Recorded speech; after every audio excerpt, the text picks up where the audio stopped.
नमस्कार दोस्तों, मैं अंकित मिश्रा एम गुरु पे आप सबका स्वागत करता हूं। दोस्तों, अभी हाल ही में एक रिपोर्ट प्रकाशित हुई है जिसके मुताबिक भारत में भ्रष्टाचार की स्थिति और ख़राब हो गई है। वैसे तो भारत में भ्रष्टाचार बहुत है, क्योंकि यहाँ गवर्नमेंट ऑफिसेज में हर चीज़ के लिए पैसे देने होते हैं।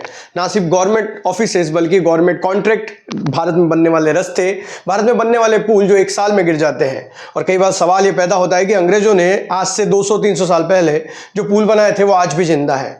हमारे प्राचीन इतिहास में बने हुए मंदिर आज भी हैं, तो फिर क्यों हमारे द्वारा बनाए गए, हमारे इंजीनियर द्वारा बनाए गए पुल कुछ ही दिनों में टूट जाते हैं, जबकि आज हम टेक्नोलॉजी में बहुत आगे जा चुके हैं। और इसके पीछे का रीज़न है भ्रष्टाचार, जो हमारे देश को दीमक की तरह लगा हुआ है। अब जो रिपोर्ट आई है उस रिपोर्ट के मुताबिक भारत की रैंकिंग और ज़्यादा खराब हो चुकी है। तो आइए समझते हैं कि करप्शन में भारत की स्थिति और खराब हुई तो कैसे हुई। तो देखिए, यहाँ पर जो रिपोर्ट है वो है भारत में भ्रष्टाचार बढ़ा है। 3 पायदान गिरकर भारत की जो रैंक है वो 96 रैंक पे भारत आ चुका है, जो पहले 93 रैंक हुआ करती थी। 180 देशों की लिस्ट में चीन का जो स्थान है वो 36 है और पाकिस्तान 135वें नंबर पर बना हुआ है। अब हम देखते हैं कि भारत में जो रिपोर्ट आई है उसकी स्थिति कैसी। देखिए, ट्रांसपेरेंसी इंटरनेशनल नाम की एक संस्था है जिसने 11 फरवरी को 180 देशों की करप्शन की रिपोर्ट जारी की, जिसके मुताबिक भारत की रैंकिंग में गिरावट आई है। वह 2024 की लिस्ट में 3 पायदान गिरकर 96वें नंबर पर पहुंच गया है। 2023 में भारत की रैंकिंग 93 थी। इसका मतलब यहाँ पर करप्शन बढ़ा है, भारत में करप्शन बढ़ा है। अगर हम अपने बाजू के देशों के, मतलब अपने पड़ोसी देशों की बात करें तो भूटान, जिसकी स्थिति अच्छी है, 18वें नंबर पे, 18 नंबर पे है। मालदीव 96, चीन 76, श्रीलंका 121, नेपाल 107, पाकिस्तान 135 और बांग्लादेश, जो कि हमें आग दिखाने की कोशिश करता है, जहाँ पे भारतीयों पे अत्याचार हो रहे हैं, हिंदुओं पे अत्याचार हो रहे हैं स्पेशली, उसकी रैंकिंग है 151। मतलब वहाँ पर भयानक करप्शन है, जहाँ की स्थिति खराब है। आगे देखते हैं भारत के पड़ोसी देशों की स्थिति में। चीन जो 76वें नंबर पे बरकरार है काफी दिनों से, उसकी रैंकिंग 2 साल में कोई बदलाव नहीं आया चीन की रैंकिंग में।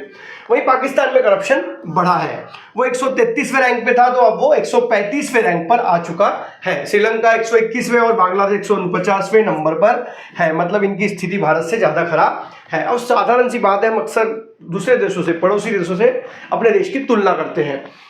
अब डेनमार्क जो है वो सबसे पहले नंबर पे बना हुआ है, जहां पे करप्शन है ही नहीं, ऐसा हम कहेंगे, सबसे कम भ्रष्टाचार।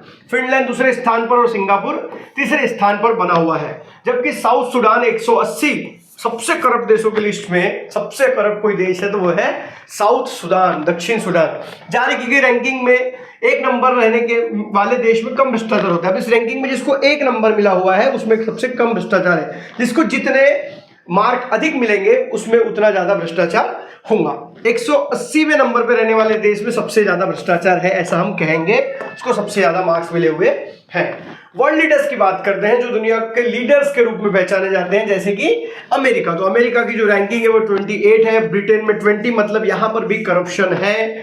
फ्रांस जो 25 नंबर पे है, जर्मनी में 15 नंबर पे है और रूस जो कि एक ताकतवर मुल्क कहलाता है, उसकी स्थिति बहुत खराब है, जहां पर भयानक करप्शन है।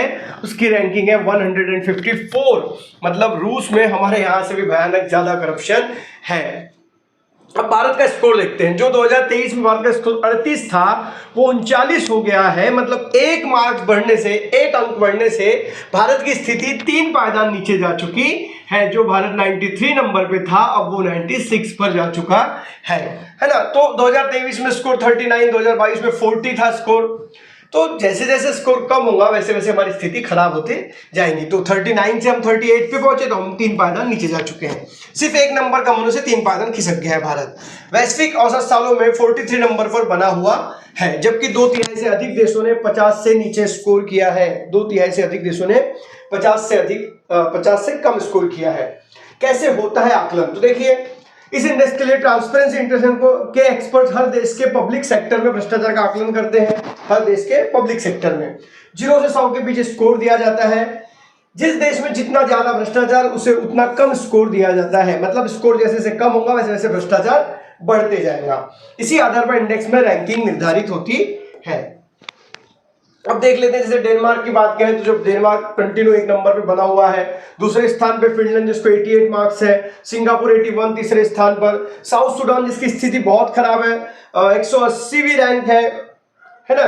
और इसके जो मार्क्स हैं तो 8 स्कोर रहा है, 8 स्कोर रहा है सूडान का, जिसके कारण वहां पर बहुत भयानक भ्रष्टाचार है। वेनेजुएला का रैंक 771 रही, जिसको 10 स्कोर दिया गया है। गाम्बिया, भारत के साथ गाम्बिया मालदीव 96 स्थान पर है। गाम्बिया और मालदीव भारत के साथ ही 96 स्थान पर बरकरार है। तो इस प्रकार से भारत में करप्शन बढ़ा है, भारत 3 पायदान नीचे जा चुका है। अब आप कहेंगे कि एनडीए और यूपीए सरकार में क्या बदलाव हुए हैं, तो दोस्तों 80 के ऊपर ही भारत की रैंकिंग रही है कंटिन्यू। अगर आप 2001 से देखेंगे तो रैंकिंग कम ज्यादा हुई है। एंड यूपीए की सरकार आने के बाद कुछ दिनों के लिए रैंकिंग बहुत मतलब भारत में करप्शन कंटिन्यू बढ़ते ही रहा है। फिर पिछले साल कम हुआ था, इस साल फिर करप्शन बढ़ चुका है। मतलब भारत से करप्शन खत्म नहीं हुआ है और दिन ब दिन बढ़ रहा है। इस बात पे अपनी राय जरूर रखिए कि भारत में क्या स्थिति बनी हुई है और आप करप्शन से कितने परेशान हुए ये भी बताइए। मिलेंगे अगले वीडियो में, तब तक के लिए अलविदा। जय हिंद, वंदे मातरम।